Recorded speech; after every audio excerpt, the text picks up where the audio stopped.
One of the more interesting criticisms of the Super Mario Galaxy movie is this idea that the film doesn't have character arcs. Like, nobody grows or develops throughout the plot, and that, like, nothing really changes by the end. This is very obviously not true, like, at all. You see, a big change in, like, how Peach sees herself in a relationship with Rosalina, and you have, like, Mario advancing his relationship with Peach, and you have, like, Bowser going through his thing of, like, considering becoming a good guy and friends with the Mario Bros, but then, like, realizing that, like, what he really wants to do is be evil, right? Again, this game has a lot of really good, smart character writing that is just far beyond people who consume MCU or Avatar slop. Okay, this is a cut above most Hollywood films that have come out in the past 30 years. It's way better than any of the Matrix movies. It's way better than Star Wars. It's way better than, like, the Star Trek The Next Generation. It's better than, like, Buffy. It's better than Terminator 2. It's better than, like, The Princess Bride. It's better than Spirited Away. It's better than, like, pretty much anything I've put it up against in recent memory. Because this movie actually manages to encapsulate something that I think other films don't have. Is that the characters actually do behave like actual people. With their own real problems, and how there's no clear resolution to this. In a way, Mario is still pursuing Peach. Their relationship isn't solidified yet, and we don't really know what's happening in the future. And the narrative is that, like, the movie should have a beginning, middle, and an end. And I'm just like, no, bitch. We're going to get new movies. Like, I don't understand what is so difficult to understand about this. Is, like, unlike Terminator 2, a relatively simple plot that's wrapped up by the second movie and got, like, a ton of sequels. Like, what we get in the Mario movies is this ever-expanding franchise that's expanding well past, like, its initially set boundaries, right? Where we have gone from Super Mario Bros. To Super Mario Galaxy. The Donkey Kong movie is coming out. Star Fox is probably getting a movie. We're getting a third one. And there's this possibility of this huge film franchise that's going to easily outstrip the Marvel Cinematic Universe, right? We have all these great Nintendo products, and people are seething about it because people can't accept that this story is better than what they're used to seeing out of Hollywood, okay? And I think one of the really telling signs of that is, like, it's the common cope that people have. It's like, well, what was that thing that was coming after Rosalina? Why did why did Rosalina send Peach away? Hey, genius. They're gonna make sequels, okay? And this is the thing that gets me, is that the sky's the limit here. They can do anything they want. They can go in, like, all these weird directions with it. We're seeing Daisy be a prominent character in the third one. Like, Wart came back in this one. Star Fox was in this one. Like, the simple fact of the matter is, anything can happen in the third movie. And, I've already, like, come up with some theories. I kind of said that, like, I think the next one is going to be Super Mario Bros. 3, specifically. And I think Daisy's going to have her own kingdom, and you're going to see, like, some other characters, like, throughout the world or whatever. Like, I think you're going to see something like that. But, like, on the flip side of that, and I think this movie set this up very, very well, I don't believe Bowser is going to be the antagonist of the third one. Because a lot of people seem to have this idea that, like, Rosalina sent Peach away because of Bowser, and that just isn't true. Because, like, Bowser and Peach are actually about the same age, right? We know this because, like, Baby Bowser and Baby Peach, like, exist, like, simultaneously. So, basically, what this means is that, like, there's some weird unspecified threat out there that was after Peach and after Rosalina that did not appear in this fucking movie outside of a flashback. And, like, people don't seem to, like, have pieced this together that, like, are we on the verge of getting a completely original antagonist in a Super Mario Bros. Movie? Because, like, that's what I was thinking when I was looking at this and watching this. Because, like, they completely fabricated the whole Peach and Rosalina, like, relationship. And, like, they pulled that out of their ass. And I'm just kind of like, why would they do this? Why would they set this up? And it seems as if what they're going to do, and I think they set this up with, like, the Bowser thing, like, becoming, like, playing with the idea of being good.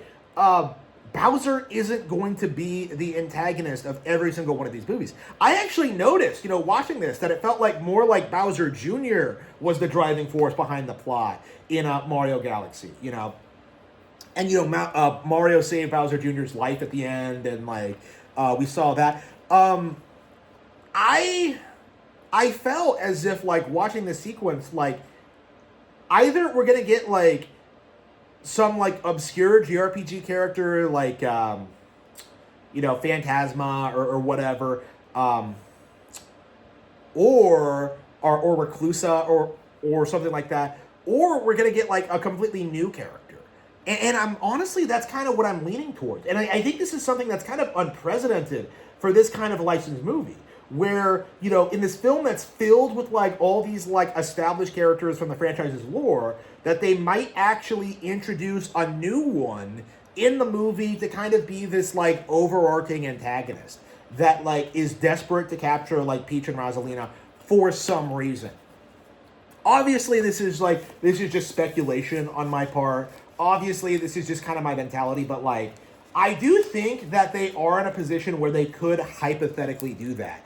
Instead of just doing the MCU thing, where they just show you characters from the comics and you just, soy jack at it, we're going to get, completely original characters that feel as if they, fit in with, the established cast and characters. Because this is something that I think might actually set the Mario movies apart from other films if they go in this direction.